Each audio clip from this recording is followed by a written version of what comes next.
Puis Sylvain Attal, vous teniez à faire une mise au point après votre chronique d'hier. Absolument, vous savez Arnaud, dans ce métier, il faut savoir tenir bon quand on sait avoir raison.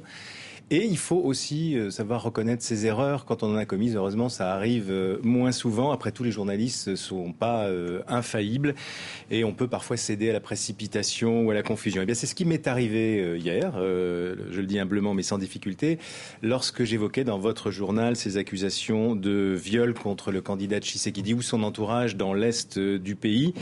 Il s'agit d'une méprise de ma part. En fait, il y a, hélas, beaucoup d'accusations de ce type qui circulent en RDC. Et j'ai pris pour des amis politiques d'Étienne Tshisekedi, des gens qui sont réellement accusés d'avoir commis de telles atrocités, qui se présentent aux élections législatives.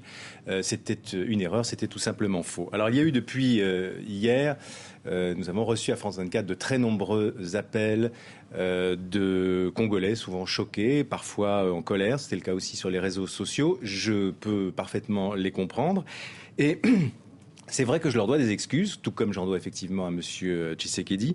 Cela dit, pour couper court aussi à toute théorie du complot, je tiens à dire que cette erreur, qui est la mienne, qui est uniquement la mienne, a été commise de bonne foi et que France 24, la direction de France 24, avec laquelle je suis en accord pour faire cette mise au point, tient à dire que la chaîne est et restera rigoureusement impartiale dans l'élection en cours en République démocratique du Congo.